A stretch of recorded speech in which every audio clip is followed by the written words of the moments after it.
সম্প্রতি আমার কাছে অনেকেই জানতে চেয়েছেন যে বাংলাদেশ আওয়ামী লীগের উপর যে আরোপিত নিষেধাজ্ঞা সেটি কবে প্রত্যাহার করা হবে। এই প্রশ্নটির উত্তর খুঁজতে গিয়ে আমি নানান আঙ্গিক থেকে আসলে এটি দেখবার চেষ্টা করেছি। আপনারা জানেন যে 2025 সালের 12ই মে একটি সরকারি নির্বাহী আদেশে বাংলাদেশ আওয়ামী লীগের কার্যক্রম নিষিদ্ধ ঘোষণা করা হয় এবং তখন সিনিয়র স্বরাষ্ট্র সচিব যিনি ছিলেন নাসিমুল গনি, তিনি সই করে একটি প্রজ্ঞাপন জারি করেছিলেন, যেখানে বলা ছিল যে সন্ত্রাস দমন আইনের কিসব ধারা টারা দেখিয়ে এই কার্যক্রমে নিষেধাজ্ঞা আরোপ করা হয়েছে এবং আওয়ামী লীগের উপরে বিচার হবে, মামলা চলছে, এসব অনেক কিছু বলেছিল। এবং তখন থেকেই কিন্তু এই প্রজ্ঞাপনটি নিয়ে সমালোচনা করা হয়েছে এবং ক্রমশ এটি স্পষ্ট হয়েছে যে এই যে 12ই ফেব্রুয়ারি যে নির্বাচনটি হলো, এই নির্বাচন থেকে আওয়ামী লীগকে বাইরে রাখবার জন্যই এটি করা হয়েছিল। কারণ যে পরিস্থিতিতে শেখ হাসিনার সরকার বিদায় নিয়েছিল, খুব দ্রুতই সেটা একটা ইউটার্ন আমরা দেখতে পেয়েছিলাম, একটা রিভার্স সিচুয়েশন। দ্রুত আওয়ামী লীগের জনপ্রিয়তা ফিরে আসছিল, শেখ হাসিনার গ্রহণযোগ্যতা বাড়ছিল। সেই অবস্থায় নিজেদের মতো করে একটা নির্বাচিত সরকার গঠন করবার জন্য আওয়ামী লীগকে দূরে রাখার বিকল্প ছিল বলে ডক্টর ইউনূসদের কাছে মনে হয়নি। কিন্তু 12ই ফেব্রুয়ারি যখন নির্বাচন হলো, এখন এই প্রশ্নটি উঠেছে, তাহলে কবে আওয়ামী লীগের উপর থেকে নিষেধাজ্ঞা প্রত্যাহার করা হবে? আদৌ কি নিষেধাজ্ঞা প্রত্যাহার করা হবে, নাকি এটা অনেকদিন ধরেই আওয়ামী লীগের উপরে এই নিষেধাজ্ঞাটা থাকা হবে? এটি নিয়ে অনেকে এ কারণেই আশা করছেন, বিশেষ করে দেশে একটা নতুন সরকার এসেছে, তারেক রহমান কি ভাবছেন এই নিষেধাজ্ঞা নিয়ে, বিএনপি কি ভাবছে। বিএনপির অনেকের সাথে যোগাযোগ করে যেটি আমি জেনেছি, এবং আপনারা জানেন যে গত 21শে ফেব্রুয়ারি, গতকাল শনিবার, প্রধানমন্ত্রীর কার্যালয়ে তারেক রহমান ছিলেন এবং সেখানে তিনি মন্ত্রিপরিষদ, উপদেষ্টা পরিষদের সদস্য এবং দলীয় নেতা অনেকের সাথেই একটা ইনফর্মাল মিটিং করেছেন। তো সেই সব মিটিংয়ে এবং এছাড়াও ব্যক্তিগতভাবেও তারেক রহমানের কাছে এই প্রশ্নটি উত্থাপিত হয়েছে যে বাংলাদেশ আওয়ামী লীগের কার্যক্রমের উপর থেকে নিষেধাজ্ঞা কবে প্রত্যাহার করা হবে। বিএনপি এই প্রশ্নে কিন্তু দ্বিধাবিভক্ত। বিএনপির একটা বড় অংশ মনে করে যে গত 15 বছর আওয়ামী লীগ সরকারে থাকাকালীন তাদের উপরে অনেক নির্যাতন হয়েছে, তাদের অনেককেই জেলে নেওয়া হয়েছে। সুতরাং তারা মনে করে যে বিএনপিরও উচিত একইভাবে আওয়ামী লীগের উপরে হার্ড লাইনে যাওয়ার। আবার বিএনপির আরেকটা অংশ মনে করে যে আওয়ামী লীগ তাদের উপরে নির্যাতন চালিয়েছে বা তাদের উপরে জেল জুলুম, নির্যাতন, হুলিয়া এগুলো ছিল ঠিকই, তো একই কাজ যদি বিএনপি করে তাহলে আওয়ামী লীগের চাইতে বিএনপি ভালো হলো কিভাবে? তো এই দুটো মতামতের মাঝখানে দাঁড়িয়ে তারেক রহমান কিন্তু নিজের কোনো সিদ্ধান্ত দেননি, তিনি কোনো মতামত দেননি। তিনি বলেছেন এটা একটা সিরিয়াস ইস্যু এবং এটা নিয়ে আসলে ভেবে দেখতে হবে। অর্থাৎ তারেক রহমান কোনো সিদ্ধান্ত দেননি এবং তারেক রহমানের অবস্থানটা এই মুহূর্তে বোঝা যাচ্ছে না। অনেকেই বলছেন যে সংসদ নির্বাচন হলো, এরপরে একের পর এক স্থানীয় সরকার নির্বাচন হবে এবং বিএনপি চাইবে যে আওয়ামী লীগকে বাইরে রেখে এই নির্বাচনগুলো করে সেখানেও তারা তাদের নেতাকর্মীদের যেন নির্বাচিত করে আনতে পারে। তো এই একটা ধারণাও আছে এবং সেক্ষেত্রে কিন্তু আওয়ামী লীগের ফিরে আসাটা, মানে রাজনৈতিক নিষেধাজ্ঞা প্রত্যাহার বিষয়টা পিছিয়ে যেতে পারে। এদিকে জামাতে ইসলাম এবং এনসিপি চায় না যে আওয়ামী লীগের উপর থেকে নিষেধাজ্ঞা প্রত্যাহার করা হোক, কারণ তারা আওয়ামী লীগ যদি মাঠে আসে তাহলে বিএনপি এবং আওয়ামী লীগই রাজনীতিতে প্রাসঙ্গিক থাকবে, জামাত এবং এনসিপির গুরুত্ব কমে যাবে। সুতরাং তারা কোনো অবস্থাতেই এটা মেনে নিতে চায় না এবং এমনকি ইনুস যখন 12ই মে এই আওয়ামী লীগের কার্যক্রম নিষেধাজ্ঞা আরোপ করেছিল, তখন কিন্তু এই এনসিপি, শিবির, জামাত, ইনকিলাব মঞ্চ এদের কাজে লাগিয়েছিল, এদের দিয়ে দাবি তুলানো হয়েছে যে আওয়ামী লীগের কার্যক্রম নিষিদ্ধ করতে হবে এবং তারপরে ঘটনাটা ঘটেছে। তো এখন এর সাথে আবার একটা আন্তর্জাতিক সমীকরণ যুক্ত আছে। আন্তর্জাতিক যে দেশগুলো, বিশেষ করে বাংলাদেশের বর্তমান অবস্থায় বা বাংলাদেশের রাজনীতিতে যারা প্রভাব রাখছে, বিশেষ করে প্রতিবেশী দেশ ভারত, আমেরিকা, এরা কি ভাবছে? এরা কি আওয়ামী লীগের উপর থেকে নিষেধাজ্ঞা প্রত্যাহারের পক্ষে কিনা? এটা একটা গুরুত্বপূর্ণ ফ্যাক্টর। অনেকেই মনে করেন কিংবা আপনারা জানেন যে তারেক রহমান বাংলাদেশে ফিরেছে, এই নির্বাচনে অংশগ্রহণ করেছে, এই সব কিছুর সাথে ভারতের একটা ভূমিকা ছিল। ভারতের সাথে তার একটা আন্ডারস্ট্যান্ডিং হয়েছে। তো ভারতের সাথে আন্ডারস্ট্যান্ডিং এর ভেতরে আওয়ামী লীগের কার্যক্রমের উপর নিষেধাজ্ঞা প্রত্যয়ের বিষয়টি ছিল কিনা সেটা নিয়ে একটা আলোচনা আছে। আমি যতদূর জানি, ভারতও চায় যে দ্রুততম সময়ের মধ্যে আওয়ামী লীগের কার্যক্রমের উপর আরোপিত নিষেধাজ্ঞাটা প্রত্যাহার করা হোক। তো এখন এটা নিয়ে তারেক রহমানকে দ্রুত একটা সিদ্ধান্ত নিতে হবে। একটা দেশের রাজনীতিতে, গণতান্ত্রিক রাজনীতিতে একটি বড় দল তার কার্যক্রম নিষিদ্ধ থাকবে, এটা কিন্তু কোনো সুষ্ঠু রাজনৈতিক পরিবেশের নির্দেশ করে না। বাংলাদেশের মানুষও জানতে চায় যে আওয়ামী লীগের উপর থেকে কবে নিষেধাজ্ঞা প্রত্যাহার করা হবে। তাদের কাছে যে প্রশ্ন, এভাবেই কি চলতে থাকবে যে পরস্পর শত্রুতামি, যে যখন যে দল ক্ষমতায় থাকবে সে তার প্রধান প্রতিপক্ষকে একেবারে নির্মূল করার জন্য চেষ্টা করবে। এভাবেই মানে যখন আওয়ামী লীগ ক্ষমতায় থাকবে বিএনপিকে সাঁটাও, যখন বিএনপি ক্ষমতায় আসবে আওয়ামী লীগকে সাঁটাও, এভাবে যদি চলতেই থাকে তাহলে এর শেষ কোথায়? এবং এটা বাংলাদেশের গণতান্ত্রিক পরিস্থিতির জন্য, পরিবেশের জন্য কতটা উপকারী?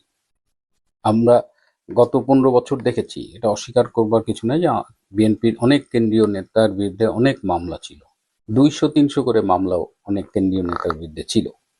তো এর গভীরে যখন আমরা খুঁজতে যাই, আমরা যখন ভাবতে যাই যে আসলে বাংলাদেশের রাজনীতি তো এতটা হোস্টাইল ছিল না, যে একে অপরের বিরুদ্ধে এত হোস্টাইল কখনোই ছিল না।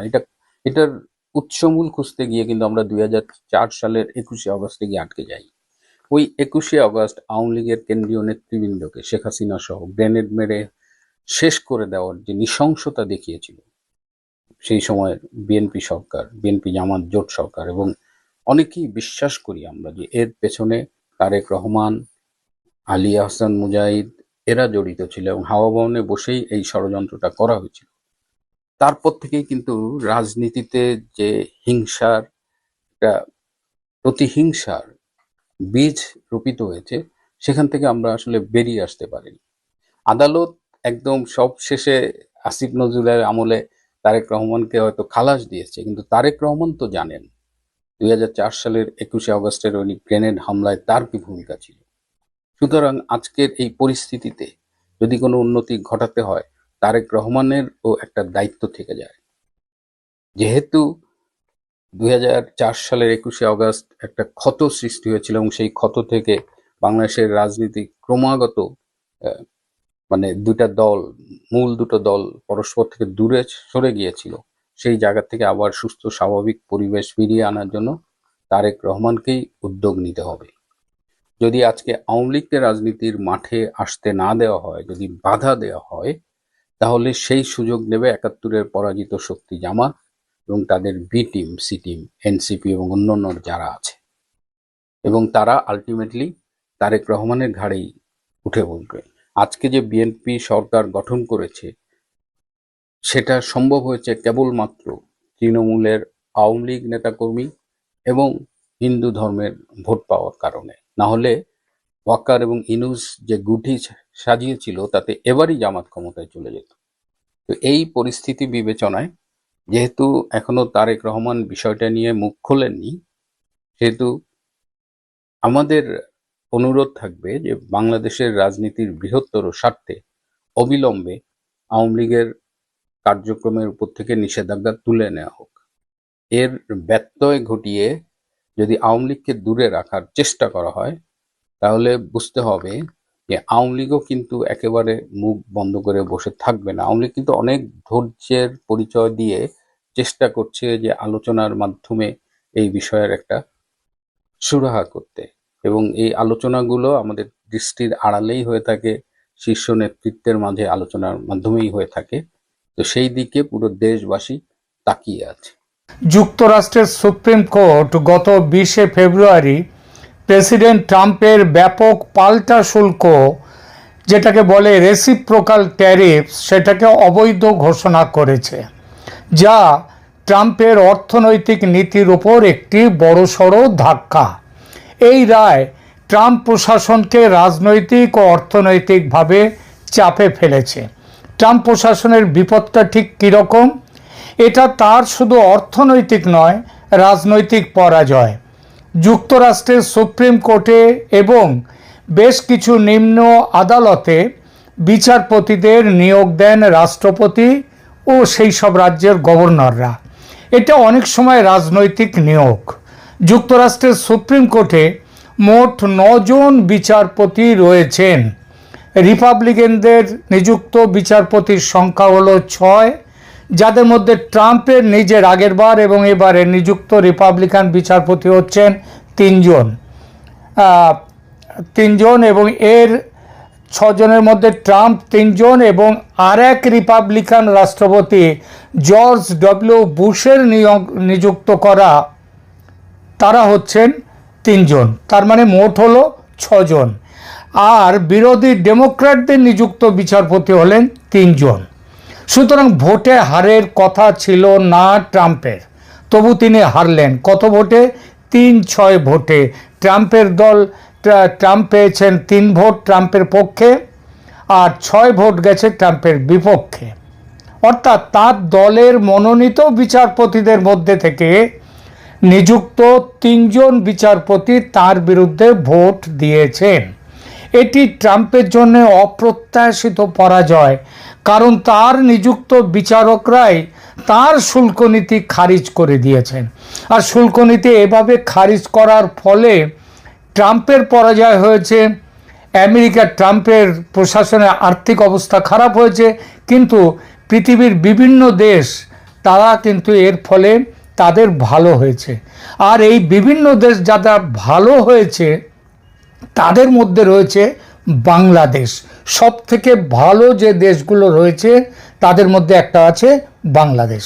কেন বাংলাদেশের কিভাবে ভালো হলো সেটা পরে আসছি। দেখুন, সুপ্রিম কোর্টের 6-3 রায়ে বলা হয়েছে ট্রাম্প 1977-এর আইন দিয়ে, মানে যেখানটায় বলা হয়েছে একটা যে তার রাষ্ট্রপতির ক্ষমতা, সেই আইন দিয়ে এত বড় শুল্ক আরোপ করতে পারেন না। সে অধিকার দেশের সংবিধান তাকে দেয়নি। এর জন্যে দেশের যে কংগ্রেস রয়েছে সেই কংগ্রেসের অনুমোদন দরকার। রাজনৈতিকভাবে এটা হলো ট্রাম্পের দ্বিতীয় মেয়াদের বড় পরাজয়। বিশেষ করে তারই নিযুক্ত বিচারকদের সমর্থন না পাওয়াটা তার কাছে সত্যিই খুব বড় ব্যাপার। এবার আসি কী ধরনের অর্থনৈতিক ধাক্কা লাগলো। এটা তো রাজনৈতিক ধাক্কার কথা বললাম। আরও বড় কথা, কংগ্রেসে হচ্ছে বিভিন্ন জায়গা থেকে যারা জিতে আসেন বিভিন্ন স্টেট থেকে তারাই কংগ্রেসে বসেন। সেই কংগ্রেসে তার কিন্তু তার দলের সংখ্যাগরিষ্ঠতা আছে। তা সত্ত্বেও তিনি হেরে গেলেন। তিনি কেন যাচ্ছেন না সেখানে? তার কারণ সেখানেও তার বিরুদ্ধে একটা বড় ব্যাপক অভিযোগ এসছে এই শুল্কের ব্যাপারে, ট্যারিফের ব্যাপারে। এবার আসি কী ধরনের অর্থনৈতিক ধাক্কা লাগলো ট্রাম্পের উপর। অতিরিক্ত শুল্ক চাপিয়ে গত কয়েক মাসে যে অতিরিক্ত অর্থ ট্রাম্পের প্রশাসন আদায় করেছে, সুপ্রিম কোর্টের নির্দেশে সেটা অবৈধ ঘোষিত হলো।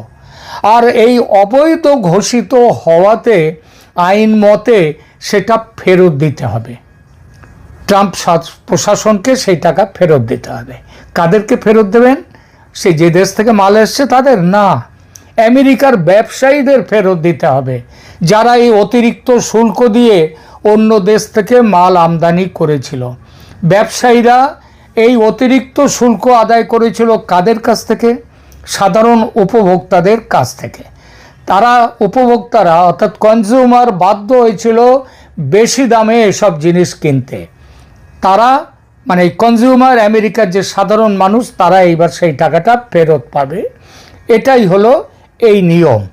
এই ফেরতযোগ্য অর্থের পরিমাণ কত জানেন? মোট $130 বিলিয়ন। বিলিয়ন, 1 বিলিয়ন মানে 100 কোটি। এইবার 130-এর পরে আরও 2টো শূন্য বসান। 130-এর পরে 2টো শূন্য মানে $13,000 কোটি। $13,000 কোটি তাদেরকে দিতে হবে। এটা বিরাট রকমের অঙ্ক, তাই না? শুল্কের রিফান্ড নিয়ে যে জটিলতা দেখা দেবে, তা এই রিফান্ড মানুষের কাছে গেলে একটা মূল্যস্ফীতি হবে। মূল্যস্ফীতি আসতেই পারে। শুধু এই নয়, অতিরিক্ত ট্যারিফ হিসেবে যে মোটা অঙ্ক এতদিন আদায় হচ্ছিল সেটাও কিন্তু বন্ধ হয়ে গেল। তার মানে সেটাও আর পাবে না। তবে ট্রাম্প ধুরন্ধর, তুখোড় ব্যবসায়ী, সর্বনাশ কিছুটা আটকে দেওয়ার একটা রাস্তা তিনি পেয়ে গেছেন। সুপ্রিম কোর্টের রায় আসতে ট্রাম্প এই রায়কে দেশের অপমান বলে সমালোচনা করেছেন, আর সঙ্গে সঙ্গে নতুন 10% গ্লোবাল ট্যারিফ জারি করেছেন 1974-এর এক আইনের অধীনে। এর আগে ছিল 1977-এর এক আইনকে ব্যবহার করেছিল, এবার 1974-এর এক আইন অনুযায়ী 10% গ্লোবাল ট্যারিফ সারা দুনিয়ার সব দেশের ওপরে এই ট্যারিফটা জারি করেছেন। এই আইনে দেশের অর্থনীতি ঠিকঠাক রাখতে 5 মাস বা 150 দিনের জন্য সর্বোচ্চ 10% গ্লোবাল ট্যারিফ বা সবার জন্য একই ট্যারিফ লাগানোর ক্ষমতা আছে প্রেসিডেন্টের। ট্রাম্প সেটাই লাগিয়েছেন, 10% শুল্ক 150 দিনের জন্য দুনিয়ার সব দেশের জন্য। তবে যাদের এগেনস্টে ওই স্যাংশন আছে, নিষেধাজ্ঞা, তাদের নয়। এছাড়া অন্যান্য আইনি পথ খুঁজে শুল্ক আবার আরোপের ব্যাকআপ প্ল্যান রয়েছে ট্রাম্পের, যাতে আয় অটুট রাখা যায়। ট্রাম্প বলেছেন এতে তার ক্ষমতা, মানে সুপ্রিম কোর্টের এই রায়ে নাকি তার ক্ষমতা আরো বাড়বে। আইনের সেই সব ফাঁক ফোকর খুঁজে বের করতে এখন ব্যস্ত ট্রাম্প ও তার টিম। এবার আসি সুপ্রিম কোর্টের এই শুল্ক বাতিল আদেশ কি বার্তা নিয়ে এলো বাংলাদেশের জন্য, বাংলাদেশের ওপর এর কি প্রভাব পড়তে চলেছে সেই বিষয়টাই যদি এক কথায় বলতে হয় তাহলে বলবো কি জানেন, বলবো বাংলাদেশের এই রায়ের ফলে বাংলাদেশের একেবারে বল্লে বল্লে অবস্থা। বল্লে বল্লে মানে কি, দুহাত তুলে নাচা, এটা হচ্ছে পাঞ্জাবের একটা পাঞ্জাবি টার্ম, এটা দুহাত তুলে নাচাকে বলে বল্লে বল্লে। সুতরাং বল্লে বল্লে কিভাবে হচ্ছে বাংলাদেশের ক্ষেত্রে শুনুন তাহলে। প্রথমত, বাংলাদেশের পোশাক রপ্তানিতে আগে 19% রেসিপ্রোকাল বা পাল্টা শুল্ক ছিল, যার এফেক্টিভ রেট ছিল 19%। এখন সেটা নেমে আসছে 10%। এতে বাংলাদেশের রপ্তানি বাড়বে, আর রেডিমেড গার্মেন্টস রপ্তানিতে অনিশ্চয়তা কমবে। বিশ্বের সব দেশ এক শুল্কের আওতায় আসার ফলে লেভেল প্লেইং ফিল্ড বলতে যেটা বোঝায় বাংলাদেশের জন্য সেটা ফিরে আসবে, আর সেটা আশায় ক্রেতাদের আস্থা বাড়বে বাংলাদেশের পোশাক শিল্পে। যে বাজারটা হারিয়ে গিয়েছিল সেই বাজারটা ফিরে আসার সম্ভাবনা।